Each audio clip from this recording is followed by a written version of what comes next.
నమస్తే అండి. ఈ సెషన్‌లో నేను మీకు టీఎస్‌పీఎస్‌సీ గ్రూప్ 1 సిలబస్ ప్యాటర్న్ ఇంకా ఎగ్జామ్ ఓవర్‌వ్యూ చెప్తాను. టీఎస్‌పీఎస్‌సీలో త్వరలో నోటిఫికేషన్ రాబోతుందని ఒక న్యూస్ ఉంది. చాలామంది స్టూడెంట్స్ దానికి ప్రిపేర్ అవ్వడానికి రెడీ అవుతున్నారు.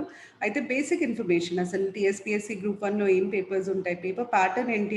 ఎన్ని స్టేజెస్ ఉంటాయి? వీటి మీద ఇన్ఫర్మేషన్ ఇవ్వడానికి నేను ఈ వీడియో చేస్తున్నాను.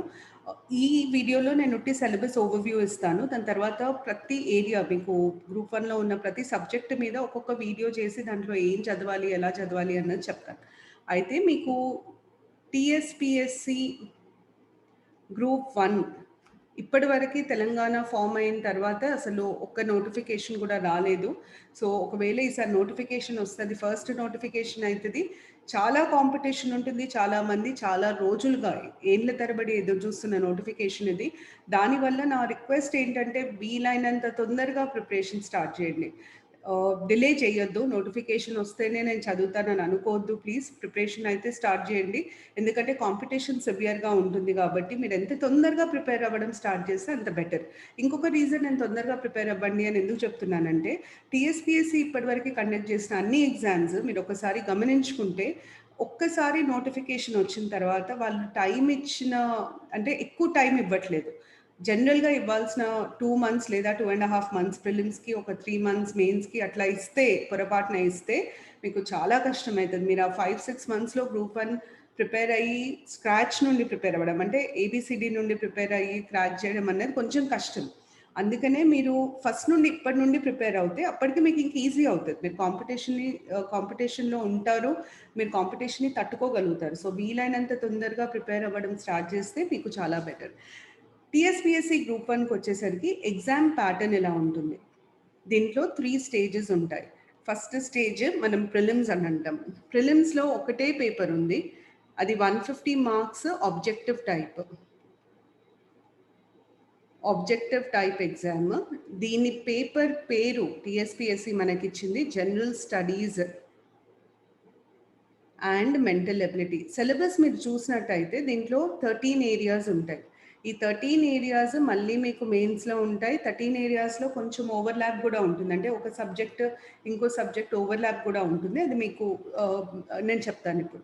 దాని తర్వాత మెయిన్స్. మెయిన్స్‌లో మీకు 6 పేపర్స్ ఉంటాయి. 6 పేపర్స్ ఇంటూ 150 మార్క్స్. అంటే మీరు 900 మార్క్స్‌కి మెయిన్స్ రాయబోతున్నారు. ఓకే. ఇదొక్కటే కాదు. మెయిన్స్‌లో ఈ 6 పేపర్స్ కాకుండా ఒక క్వాలిఫైయింగ్ పేపర్ ఉంటుంది. ఇంగ్లీష్ లాంగ్వేజ్ పేపర్ ఉంటుంది. క్వాలిఫైయింగ్ పేపర్ అంటే ఫస్ట్ మీరు ఈ పేపర్ క్లియర్ అయితేనే మిగతా పేపర్స్ ఎవాల్యుయేట్ చేయబడతాయి. కానీ మీరు గుర్తుపెట్టుకోవాల్సింది ఏంటంటే దీంట్లో పాస్ అయితే చాలు. దీని మార్క్స్ మీకు ఫైనల్ ర్యాంకింగ్‌కి కౌంట్ అవ్వవు. తర్వాత మీకు థర్డ్ స్టేజ్ వచ్చేసి ఇంటర్వ్యూ. ఇంటర్వ్యూ వెయిటేజ్ వచ్చేసి 100 మార్క్స్. సో, మీ ఫైనల్ రిజల్ట్ ఏదైతే ఉంటుందో అది 900 ప్లస్ 100 1000 మార్క్స్ మీద ఉంటుంది. ఓకే. ఓవరాల్ రిజల్ట్ వచ్చేసి 1000 మార్క్స్ మీద ఉంటుంది. మీ ఇంటర్వ్యూ ప్లస్ మీ మెయిన్స్ 1000 మార్క్స్‌కి మీ రిజల్ట్ వస్తుంది. అయితే ప్రిలిమ్స్ క్లియర్ అవ్వాలంటే నా ఉద్దేశ్యం ప్రకారం మీరు 120 టార్గెట్ చేయడం బెటర్. 120 వరకి కట్ ఆఫ్ ఉండదు. ఇప్పటివరకు స్టేట్ పీసీఎస్‌లో ఎప్పుడైనా కట్ ఆఫ్ 100, 105 అలాగే ఉండింది. కాకపోతే నేను చెప్పినట్టు 7 ఇయర్స్ తర్వాత నోటిఫికేషన్ వస్తుంది. First notification. చాలామంది ప్రిపేర్ అవుతున్నారు. కాంపిటీషన్ చాలా సివియర్‌గా ఉంటది. కాబట్టి కట్ ఆఫ్ కొంచెం పెరిగే ఆస్కారం ఉంది. మీరు 120 టార్గెట్ చేస్తే 150 మీద క్లియర్ అయ్యే ఛాన్సెస్ 99% ఉంటాయి. సో, మీ మైండ్‌లో ప్రిలిమ్స్ అనంగానే ఉండాల్సిన మార్క్ ఇది. అండ్ ఇంకోటేంటంటే మీకు నెగెటివ్ మార్కింగ్ లేదు. సో, మీరు అన్ని అటెంప్ట్ చేయొచ్చు. వీలైనంత వరకు 120 మార్క్స్ రాగలిగితే 100% మీరు ప్రిలిమ్స్ క్లియర్ అయితది. మెయిన్స్‌లో 900 మీద మీరు కనీసం 600-650 మార్క్స్ టార్గెట్ చేయాలి. ఇది టార్గెట్ చేస్తే మీకు ఇంటర్వ్యూ కాల్ వచ్చే ఛాన్సెస్ ఎక్కువుంటాయి. సో, స్టాటిస్టిక్స్ ఎందుకు ఇంపార్టెంట్, మార్క్స్ ఎందుకు మైండ్‌లో ఉండాలి అంటే, అదొక మీ మీ గోల్‌ని అచీవ్ చేయడానికి అదొక చాలా ఇంపార్టెంట్ పారామీటర్. దాన్ని బట్టి మీరు ఎంత ఫోకస్ చేయాలి, ఎంత చదవాలి అన్నది తెలుస్తది. అదొకటే కాదండి, ఒక సబ్జెక్ట్ నుండి ఎన్ని మార్క్స్ వస్తాయన్నది తెలియడం కూడా ఇంపార్టెంట్. అంటే ఖచ్చితంగా డెఫినిట్‌గా ఇన్నే వస్తాయి అని చెప్పి పబ్లిక్ సర్వీస్ కమిషన్ మనకు చెప్తే సంతోషం. చెప్పకపోయినా మనం ఒక బ్రాడ్ ఐడియా మీద చదవాలి. దాన్ని బట్టి ఒక సబ్జెక్ట్ మీద ఎంత ఫోకస్ చేయాలి అన్న నాలెడ్జ్ మనకుంటుంది. ఇప్పుడు నేను మీకు ప్రిలిమ్స్ సిలబస్‌లో ఏమేమి ఏరియాస్ ఉన్నాయో చెప్తాను. నేను ఇంతకుముందు చెప్పినట్టు ప్రిలిమ్స్‌లో 13 ఏరియాస్ ఉన్నాయి. ఫస్ట్ ఏరియా వచ్చేసి current affairs. Current affairs regional అంటే స్టేట్, తర్వాత నేషనల్, ఇంటర్నేషనల్. కరెంట్ అఫైర్స్‌కి ఏం చదవాలి, ఎలా ప్రిపేర్ అవ్వాలి, అసలు ఏమేమి అడుగుతారో పిన్ పాయింటెడ్‌గా నేను ఒక వీడియో చేసి చెప్తాను. ఇన్‌ఫాక్ట్ కరెంట్ అఫైర్స్ చెప్పడం కూడా స్టార్ట్ చేస్తాను. మీలో చాలా మందికి తెలుసు, నేను ఇంతకుముందు స్టేట్ ఎడ్యుకేషన్ ఛానల్ టీసాట్‌లో కరెంట్ అఫైర్స్ చెప్పేదాన్ని. సేమ్ అదే ప్యాటర్న్‌లో మళ్ళీ ఇక్కడ కరెంట్ అఫైర్స్ చెప్పడం స్టార్ట్ చేస్తాను. నేను కరెంట్ అఫైర్స్ చెప్పినప్పుడు దాని బ్యాక్‌గ్రౌండర్స్ కూడా కవర్ చేస్తాను. ఎలాంటి క్వశ్చన్స్ వస్తాయో కూడా చెప్తాను. సో ఆ కరెంట్ అఫైర్స్ సెషన్స్ మాత్రం మిస్ అవ్వద్దు. అవి మీకు చాలా యూజ్ అవుతాయి మీ ఎగ్జామ్‌లో. అయితే కరెంట్ అఫైర్స్ తర్వాత మీకు నెక్స్ట్ ఏరియా ఉంది ఏంటంటే ఇంటర్నేషనల్ రిలేషన్స్ అండ్ ఈవెంట్స్. మరి కరెంట్ అఫైర్స్‌కి దీనికి సంబంధం ఏముంది, డిఫరెన్స్ ఏముంది అంటే కరెంట్ అఫైర్స్‌లో ఇప్పుడు ఏం జరుగుతుంది అన్నది తెలియాలి. ఐఆర్ఎన్ ఈవెంట్స్‌లో మీకు వెనక ఏముంది అంటే దాని బ్యాక్‌గ్రౌండే తెలియాలి. ఉదాహరణకి బ్రిక్స్ సమ్మిట్ జరుగుతుంది అనుకుందాం. బ్రిక్స్ సమ్మిట్ జరుగుతుంది అన్నది కరెంట్ ఇష్యూ. కానీ దీని బ్యాక్‌గ్రౌండ్‌కి మనకు చాలా చాలా విషయాలు తెలియాలి. లైక్ బ్రిక్ అనే పదం ఒక వ్యక్తి కాయిన్ చేశాడు. ఒక వ్యక్తి ఇచ్చిన పదం అది. ఆ వ్యక్తి పేరేంటి? బ్రిక్ అన్నది ఎక్కడ మొదలైంది? ఏ ఇయర్ మొదలైంది? ఏ ఇయర్ ఫామ్ అయింది? బ్రిక్ నుండి అది బ్రిక్స్‌గా ఎప్పుడు మారింది? బ్రిక్స్ సమ్మిట్స్ ఇప్పటివరకు ఎక్కడెక్కడ జరిగినాయి? బ్రిక్స్ బ్రిక్స్ చేసిన ముఖ్యమైన పనులు, తీసుకున్న ముఖ్యమైన నిర్ణయాలు ఏంటి? ఇండియాలో బ్రిక్స్ సమ్మిట్ ఎక్కడ జరిగింది? ఇవన్నీ బ్యాక్‌గ్రౌండర్‌లో కవర్ అవుతాయి. సో కరెంట్ అఫైర్స్‌లో బ్యాక్‌గ్రౌండర్స్ కవర్ చేయడం చాలా ఇంపార్టెంట్. దాని తర్వాత థర్డ్ ఏరియా వచ్చేసి మీకు science, general science and India's achievements in science and technology. ఇవి ఏరియాస్ అండి. జనరల్ సైన్స్లో మీకు physics, chemistry, biology 10th class standard వరకు తెలియాలి. కానీ మీకు ఫిజిక్స్, కెమిస్ట్రీ కంటే బయాలజీ మీద ఎక్కువ ఎంఫసిస్ ఉంటుంది. ఒకవేళ నన్ను జనరల్ సైన్సా, సైన్స్ అండ్ టెక్నాలజీయా ఏది ఎక్కువ ఇంపార్టెంట్ అని అడిగితే సైన్స్ అండ్ టెక్నాలజీ చాలా చాలా important. And India's achievements in science and technology అంటే ఇప్పుడు జరిగేదే కాదు, ఇప్పటివరకు మనం సాధించిన విజయాలు, మైల్ స్టోన్స్ అన్నీ తెలియాలి. దీంట్లో మనం ఇప్పటివరకు లాంచ్ చేసిన మిజైల్స్, లాంచ్ చేసిన శాటిలైట్స్, మన దగ్గర ఉన్న రీసెర్చ్ ఆర్గనైజేషన్స్ అవి ఎక్కడ లొకేట్ అయి ఉన్నాయి, ఇట్లాంటి డీటెయిల్స్ అన్నీ తెలియాలి. అది general science and science and technology. దాని తర్వాత నెక్స్ట్ మీకున్న area environmental issues, disaster management, prevention and mitigation. Environmental issues అన్నది ఒక సపరేట్ సబ్జెక్ట్గా రీసెంట్గా ఎమర్జ్ అయింది. ఎన్వైరన్మెంటల్ ఇష్యూస్లో మీకు బేసిక్గా ఎన్వైరన్మెంట్కి సంబంధించిన కాన్సెప్ట్స్ తెలియాలి. లైక్ గ్లోబల్ వార్మింగ్ అంటాం, కార్బన్ ఫుట్ ప్రింట్ అంటాం, కార్బన్ ఎమిషన్స్ అంటాం, green house gases, biosphere, bio reserve. ఇవన్నీ మీనింగ్స్ ఏంటి, అసలు ఈ పదాల మీనింగ్ ఏంటి అన్నది ఫస్ట్ తెలియాలి. సెకండ్ మీకు తెలియాల్సింది ఏంటంటే కన్వెన్షన్స్, చాలా కన్వెన్షన్స్, ఇంటర్నేషనల్ అగ్రిమెంట్స్ ఉన్నాయి ఎన్వైరన్మెంట్ని ప్రొటెక్ట్ చేయడానికి. కన్వెన్షన్ ఆన్ బయోడైవర్సిటీ అంటాం, convention on United nations framework on climate change అంటాం, తర్వాత బేసిల్, రోటర్డామ్, ఇవన్నీ కన్వెన్షన్స్. సో ఈ కన్వెన్షన్స్ ముఖ్య ఉద్దేశాలు ఇవన్నీ తెలియాలి. దాని తర్వాత థర్డ్ మనకి ఎన్వైరన్మెంట్కి సంబంధించిన లాస్ ఉన్నాయి. ఆ లాస్ మీద కనీసం ఆ లా పేరు, అది ఏ ఇయర్ వచ్చింది, దాని మెయిన్ పర్పస్ ఏంటి, ఈ మూడు తెలియడం చాలా ఇంపార్టెంట్. డిజాస్టర్ మేనేజ్మెంట్లో బేసిక్గా టైప్స్ ఆఫ్ డిజాస్టర్స్, ఇప్పుడు కోవిడ్ కూడా ఒక డిజాస్టరే. టైప్స్ ఆఫ్ డిజాస్టర్స్, వాటి మీనింగ్స్, వాటికి సంబంధించిన పదాలు. ఇప్పుడు మనం ఎర్త్ క్వేక్ వచ్చింది అనుకోండి, epicentre of an earth quake అని అంటాం. ఎపిసెంటర్ అంటే ఏంటి? ఓకే, సో దానికి సంబంధించిన పదాలు అవి తెలియాలి. డిజాస్టర్ మేనేజ్మెంట్కి సంబంధించిన కొన్ని ప్రోటోకాల్స్ ఉన్నాయి, ఇంటర్నేషనల్ అగ్రిమెంట్స్ ఉన్నాయి, అవి తెలియాలి. ప్రివెన్షన్, డిజాస్టర్స్ని ఆపడానికి మనం తీసుకుంటున్న చర్యలు. Very very important. Mitigation, migration కాదు అది, I'm sorry, it is mitigation. Mitigation అంటే అర్థం ఏంటి? మిటిగేషన్ అంటే బేసిక్గా డిజాస్టర్ని ఆపలేకపోయినా డిజాస్టర్ వల్ల జరిగే ఎఫెక్ట్ని తగ్గించడం, reducing the impact of the disaster. Mitigate the effect of disaster అంటారు, అంటే దాన్ని వీలైనంత వరకు తక్కువ చేయడం. ఫర్ ఎగ్జాంపుల్ ఇప్పుడు సైక్లోన్ వస్తుంది, సైక్లోన్ వచ్చినప్పుడు జనాలకు ఇన్ఫార్మ్ చేయడానికి మన దగ్గర వార్నింగ్ సిస్టమ్స్ ఉంటాయి, సైక్లోన్ వార్నింగ్ సిస్టమ్స్. ఇవన్నీ, ఈ సైక్లోన్ వార్నింగ్ సిస్టమ్ చాలా చాలా ఇంపార్టెంట్. సైక్లోన్ వచ్చే ముందే వీళ్ళని వార్న్ చేస్తే అక్కడ తీర ప్రాంతాలలో ఉన్న వాళ్ళు అక్కడ నుండి వచ్చేస్తారు. సో సైక్లోన్ వచ్చినా ప్రాణ నష్టం, ఆస్తి నష్టం తగ్గించుకునే ఆస్కారం ఉంది. అట్లా మనం తీసుకునే మెజర్స్ అన్ని మిటిగేషన్ మెజర్స్ అని అంటారు. దీంట్లో కరెంట్ అఫైర్స్ ఫోకస్ చేస్తారు. కరెంట్ అఫైర్స్ బ్యాక్గ్రౌండర్స్ కూడా చాలా ఇంపార్టెంట్. దాని తర్వాత 5th మీకున్న area economic and social development. Economic and social development actually సింపుల్గా చెప్పాలంటే ఎకానమీ అని అర్థం. ఎకనామిక్ అండ్ సోషల్ డెవలప్మెంట్లో మీకు కావాల్సింది బేసిక్గా మీకు ఉండాల్సింది కాన్సెప్ట్స్ కంటే స్కీమ్స్ మీద ఎక్కువ ఫోకస్ ఉంటుంది. పాలసీస్, స్కీమ్స్, గవర్నమెంట్ తీసుకొచ్చే పాలసీస్, స్కీమ్స్, ఇనిషియేటివ్స్ మీద ఎక్కువ ఫోకస్ ఉంటుంది.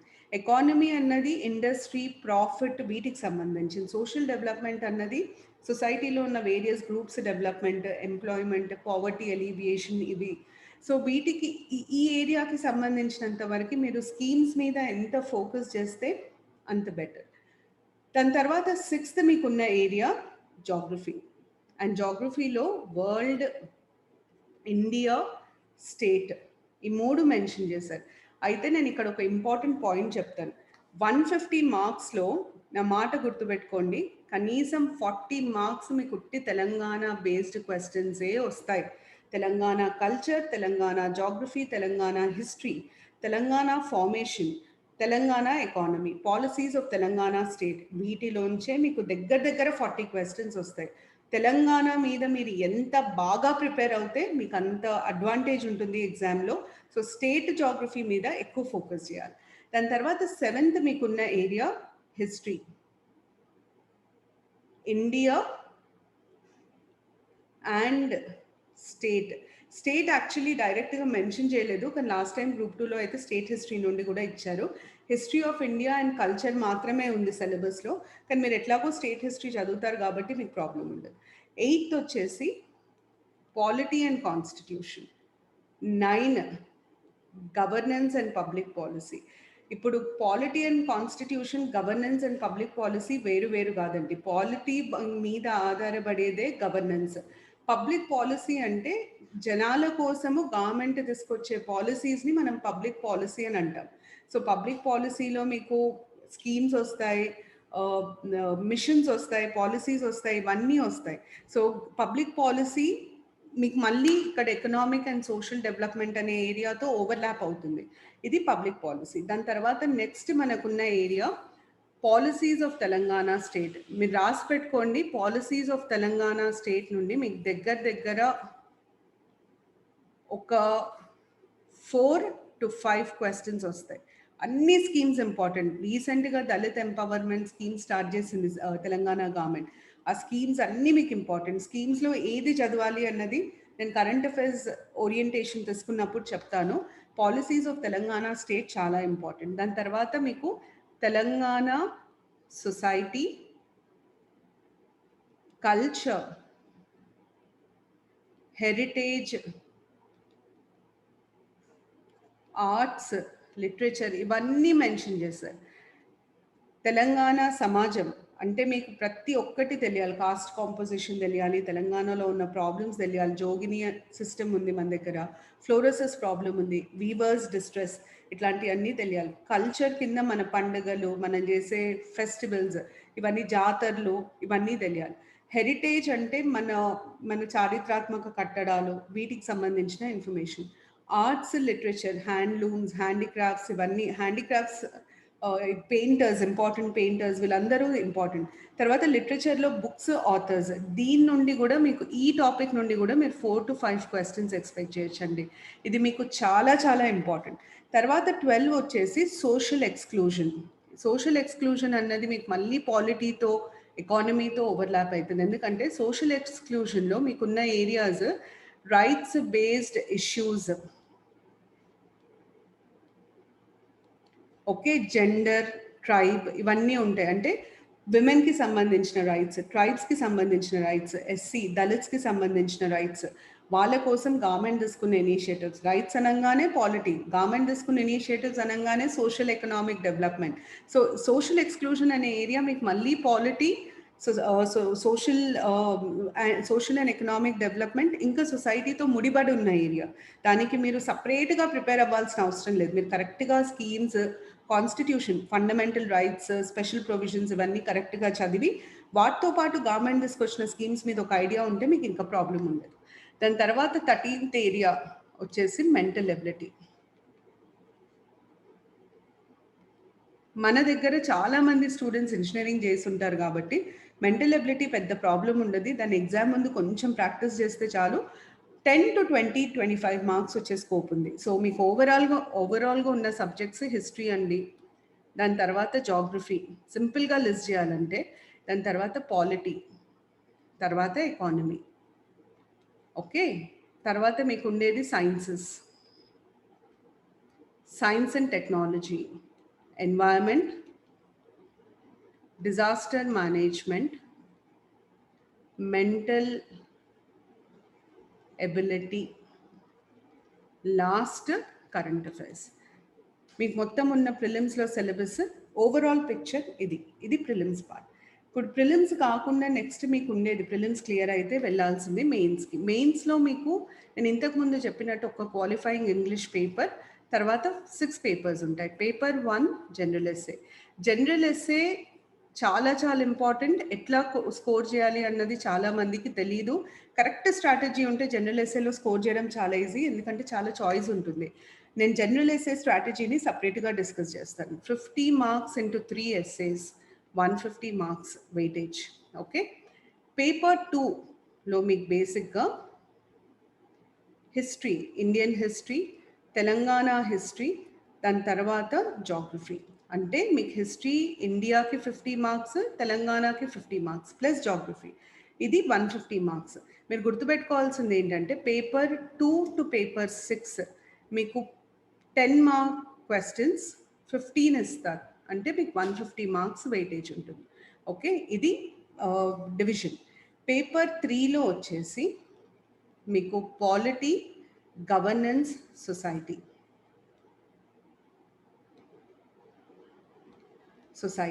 ఒక్కొక్క ఏరియా ఒక్కొక్క పేపర్కి ఎట్లా ప్రిపేర్ అవ్వాలో మళ్ళీ డిఫరెంట్ వీడియోస్లో చెప్తాను. 50 మార్క్స్ ఒక్కొక్క దాని వెయిటేజ్ 50 మార్క్స్. మీరు గమనిస్తే నేను వెయిటేజ్ మీద చాలా ఎంఫసిస్ చేస్తున్నాను, ఎందుకంటే దీన్ని బట్టి అసలు మీరు ఎట్లా ప్రిపేర్ అవ్వాలి అన్న దాని మీద ఒక ఐడియా వస్తుంది. ఇండియన్ ఎకానమీ పేపర్ 4కి వచ్చేసరికి Indian economy, Telangana economy and environment and development issues. So బేసిక్గా ఎన్వైరన్మెంట్. పేపర్ 5 మీకు science and technology, data interpretation. ఇక్కడికి వచ్చేసరికి డేటా ఇంటర్ప్రిటేషన్కి 50 మార్క్స్, సైన్స్ అండ్ టెక్నాలజీకి వచ్చేసరికి 100 marks. And paper 6 formation of Telangana, ఇది last paper. Formation of Telangana కొంచెం ఛాలెంజింగ్ అవుతుంది, ఎందుకంటే అది ఒక అకాడమిక్ పేపర్ కాదు. ఇవన్నీ మీరు అకాడమిక్స్లో చదువుతారు. అండ్ దానికి ఉన్న ఒకే ఒక బుక్ ప్రకాష్ సార్ బుక్, అది వ్యాలిడ్ సోర్స్, కాకపోతే చాలా బల్కీగా ఉంటుంది. తెలంగాణ ఫార్మేషన్ మీద స్ట్రాటజీ సపరేట్గా డిస్కస్ చేస్తాను. తెలంగాణ ఫార్మేషన్ నేను టీచ్ చేస్తాను, దాన్ని గత 8 ఏళ్ళ నుండి టీచ్ చేస్తున్నాను. నాకు పర్ఫెక్ట్ క్లారిటీ ఉంది క్వశ్చన్స్ ఎట్లా అడిగే స్కోప్ ఉంది అని. దాని మీద నేను సపరేట్ వీడియో చేస్తాను. ఇది తెలంగాణకి సంబంధించి గ్రూప్ 1 ఓవర్వ్యూ. దీని తర్వాత నెక్స్ట్ వీడియోస్లో నేను ప్రతి ఏరియాకి ఎట్లా ప్రిపేర్ అవ్వాలి అన్నది చెప్తాను. మీకై ఏమైనా డౌట్స్ ఉంటే ప్లీజ్ కమెంట్ బాక్స్లో పెట్టండి, వాటికి నేను ఆన్సర్ చేస్తాను. మీకు ఏదైనా స్పెసిఫిక్ ఇన్ఫర్మేషన్ కావాలనుకున్నా కమెంట్ బాక్స్లో పెడితే ఖచ్చితంగా అది చూసి దానికి రిప్లై ఇస్తాను. ఇంకా ముందు కరెంట్ అఫైర్స్ ఇవి కూడా చేస్తాను, కాబట్టి ఛానల్ని సబ్స్క్రైబ్ చేయండి. మేము కొత్త వీడియో పోస్ట్ చేయగానే మీకు ఇన్ఫర్మేషన్ వస్తుంది. Thank you.